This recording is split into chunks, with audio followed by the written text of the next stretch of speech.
Hello मेरे प्यारे बच्चों, कैसे हैं आप। उम्मीद करता हूं कि आप स्वस्थ होंगे, सुरक्षित होंगे और अपनी पढ़ाई बहुत अच्छे से कर रहे होंगे। मैं सत्यनारायण द्विवेदी अपने YouTube channel Satya sir physics में आपका पुनः एक बार स्वागत करता हूं बच्चों। और आज जो है हम लोग नया टॉपिक पढ़ रहे हैं। नया टॉपिक क्या है, मतलब हम आज जो है लाइट का इंट्रोडक्शन पढ़ रहे हैं बच्चों। अब ये लाइट का इंट्रोडक्शन जो है हम क्लास 10th और 12th में एक चैप्टर है लाइट है, उस लाइट को हम पढ़ेंगे। क्लास 10th का कल से हमारा जो है वो न्यू वीडियोस आने शुरू हो जाएंगे क्लास 10th के लिए। और क्लास 12th का भी पैरेलली जो है वो क्लास 12th का भी रिफ्रैक्शन ऑफ लाइट जो है वो भी शुरू हो जाएगा साथ में। और जो है क्लास 10th और 12th एक साथ पैरेलल चलेगा और क्लास 9th और 11th जो है एक साथ पैरेलल चलेगा बच्चों। तो इस तरह से हमारे जो है 9 to 12th पूरे वीडियोस जो है फिजिक्स के आएंगे हर चैप्टर वाइज, और बेसिक से लेके एडवांस तक जितनी भी हमसे पॉसिबल होगा, जितना बनेगा मैं आपकी जो है हेल्प करूंगा और वहां तक आपको जो है एक्सप्लेन करने की कोशिश करूंगा बच्चों। आज जो है वह हम पढ़ेंगे इंट्रोडक्शन ऑफ लाइट। चूँकि ये आपके एग्ज़ाम के पॉइंट ऑफ व्यू से इम्पोर्टेंट नहीं है, मैं पहले ही बता दे रहा हूँ, बट जो चीज़ इम्पोर्टेंट नहीं है इसका मतलब ये नहीं कि हमको उसकी जानकारी नहीं होनी चाहिए। तो उस चीज़ के बारे में थोड़ी हमको जानकारी हो कि ये लाइट जो है उसको कौन कौन से साइंटिस्ट लोगों ने उसके बारे में क्या क्या एक्सप्लेन किया, क्या कहा, और हर किसी की थ्योरी जो है वो किस तरह से जो है इफेक्टेड थी, इसके बारे में जो है आज हम स्टडी करेंगे बच्चों। तो न्यूटन्स का जो कॉर्पस कलर की जो थ्योरी थी, सबसे पहले ये थ्योरी आई न्यूटन्स का कॉर्पस कलर की थ्योरी। और 1675 में न्यूटन्स एज्यूम्स दैट, हाइपोथेटिकल उन्होंने एज्यूम कर लिया कि light is emitted by source. Light जो है एक सोर्स से इमिट होता है in the form of particles called corpuscles. एक पार्टिकल से जो है वो इमिट होता है, मतलब एक सोर्स से इमिट होता है, और उन्होंने उससे क्या कहा, पार्टिकल, और उस पार्टिकल का नाम था कॉर्पस्कल्स।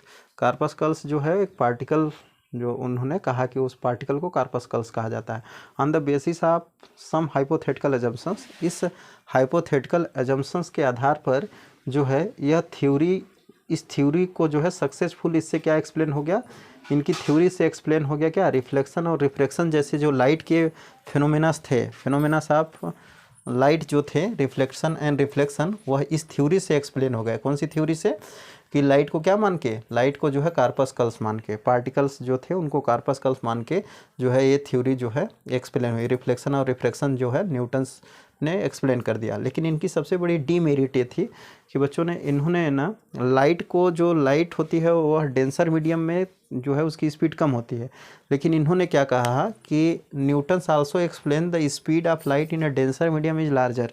मतलब लाइट की जो स्पीड होती है वो डेंसर मीडियम में लार्जर होती है। ये ना इन्होंने सबसे बड़ा जो है वो गलत स्टेटमेंट जो है दिया, और उन्होंने लाइट को डेंसर मीडियम में उसकी स्पीड ज़्यादा बता दी। सेम जो है पैरेलली देखिए, ये 1675 में ये थ्योरी आई थी न्यूटन्स की, और 1678 में जो है ये थ्योरी आई 2 साल बाद लगभग, ठीक है, 2 से 3 साल बाद जो है ये थ्योरी आई। और एक किसकी थ्योरी थी, हाइगन्स की वेव थ्योरी थी। और उन्होंने कहा, हाइगन्स ने कहा कि जो है लाइट जो है कोई पार्टिकल नहीं है। उन्होंने कहा लाइट जो है वो लॉन्गिट्यूडनल मैकेनिकल वेव है। उन्होंने कहा कि लाइट क्या है, लॉन्गिट्यूडनल मैकेनिकल वेव है। और न्यूटन्स ने क्या कहा था कि लाइट क्या है, कॉर्पस्कल्स है, मतलब पार्टिकल्स है और किसी सोर्स से इमिट होता है। और इन्होंने लॉन्गिट्यूडनल वेव कहा, और इन्होंने एक बात कहा कि जो है पूरे यूनिवर्स में एक मीडियम एग्जिस्ट करता है, और उस मीडियम को उन्होंने ईथर नाम दिया। The whole universe is covered by the ether medium and it has a high elasticity and low density. उन्होंने कहा कि जो ये मीडियम एग्जिस्ट करता है पूरे यूनिवर्स में, ईथर नाम का, इसकी जो इलास्टिसिटी होती है वो बहुत ज़्यादा होती है, और डेंसिटी क्या होती है, बहुत कम होती है, लो डेंसिटी और हाई इलास्टिसिटी होती है।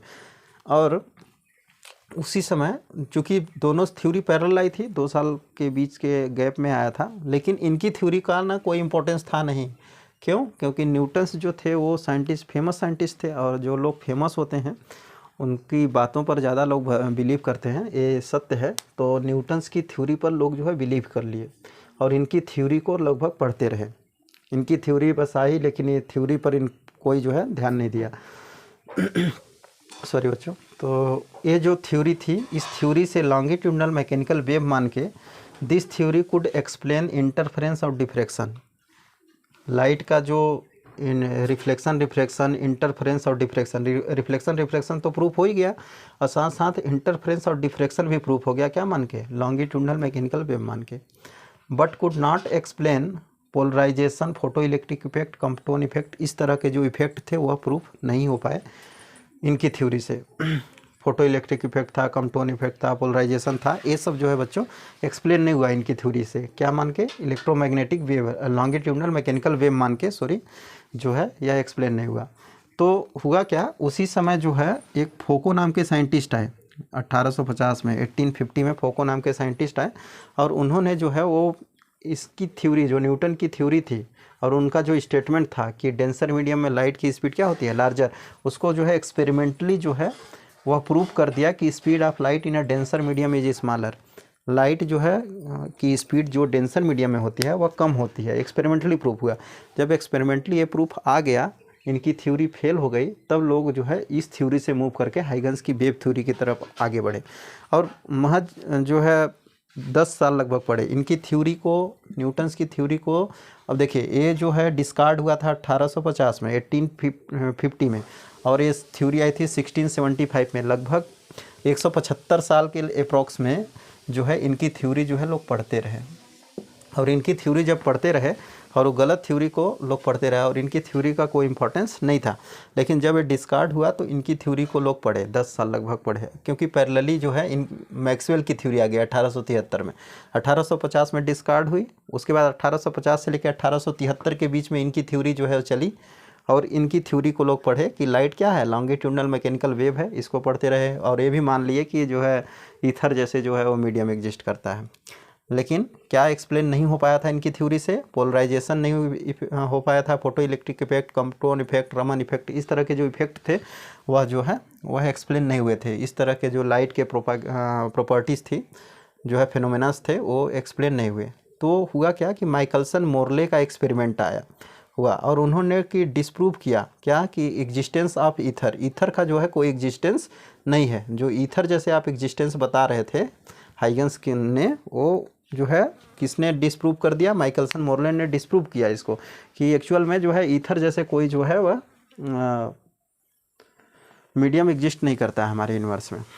और साथ साथ जो है फ्रेनल और यंग्स जो है एक साइंटिस्ट आए, और उन्होंने बताया कि लाइट जो है वो लॉन्गिट्यूडनल मैकेनिकल वेव नहीं है, लाइट जो है वो ट्रांसवर्स वेव है, लाइट जो है वो ट्रांसवर्स वेव है।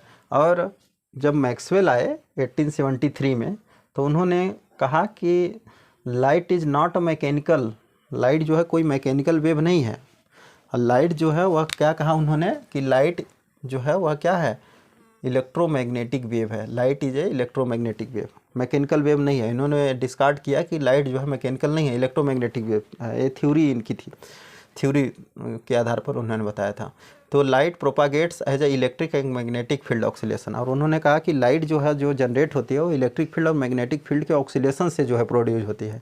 इलेक्ट्रिक फील्ड और मैग्नेटिक फील्ड के ऑक्सीलेशन से जब लाइट प्रोड्यूस होती है, तो यहाँ पर ये भी प्रूफ हो गया कि लाइट को चलने के लिए किसी मीडियम की ज़रूरत नहीं पड़ेगी, बिना मीडियम का भी लाइट क्या है, चल सकता है, क्योंकि वो तो ऑक्सीलेशंस हैं, इलेक्ट्रिक फील्ड और मैग्नेटिक फील्ड के ऑक्सीलेशन से जब प्रोड्यूस हो रहा है, तो कोई मीडियम, उसको ईथर जैसे कोई मीडियम एग्जिस्ट नहीं करता है। यहाँ से और ज़्यादा जो है वो प्रूफ हुआ।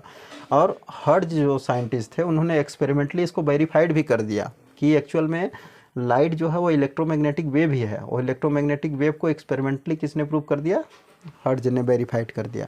तो इनकी थ्योरी और ऑथेंटिक हो गई। और उसके बाद almost all phenomena can be explained by the electromagnetic wave theory, और इलेक्ट्रोमैग्नेटिक वेव मानते हुए लाइट को, लाइट के जितनों फिनोमेना थे, ऑलमोस्ट मैक्सिमम जितने थे, जैसे आपका क्या हो गया, रिफ्लेक्शन हो गया, रिफ्रैक्शन हो गया, और आपका डिफ्रैक्शन हो गया, इंटरफेरेंस हो गया, और साथ साथ जो है वो पोलराइजेशन भी, ये भी क्या हो गया, प्रूफ हो गया। पोलराइजेशन भी साथ साथ प्रूफ कर दिए को। लेकिन क्या नहीं प्रूफ हो पाया, इनकी थ्योरी को इलेक्ट्रोमैग्नेटिक वेव मान के क्या नहीं प्रूफ हुआ, but it could not explain photo electric effect, Raman effect, Compton effect. ये जो इफेक्ट थे, इनको जो है, ये फिनोमेना जो लाइट के थे, यह जो है लाइट को इलेक्ट्रोमैग्नेटिक वेव मानकर एक्सप्लेन नहीं हुआ। तो बड़ा साइंटिस्ट लोगों के बीच में जो है वो होड़ मच गई कि एक्चुअल में लाइट जो है वो है क्या, लाइट को कोई कुछ और कह रहा है तो लाइट को कोई कुछ और कह रहा है, कोई जो है लाइट को लॉन्गिट्यूडनल मैकेनिकल वेव कह रहा है, कोई इलेक्ट्रोमैग्नेटिक वेव कह रहा है, कोई कार्पस्कल्स कह रहा है। इसके बीच में बच्चों जो है छोटे छोटे साइंटिस्ट भी आए थे और उनकी थ्योरी का कोई इंपॉर्टेंस था नहीं, इसलिए हम बीच में जो है एक्सप्लेन नहीं कर रहे हैं उनकी थ्योरी को।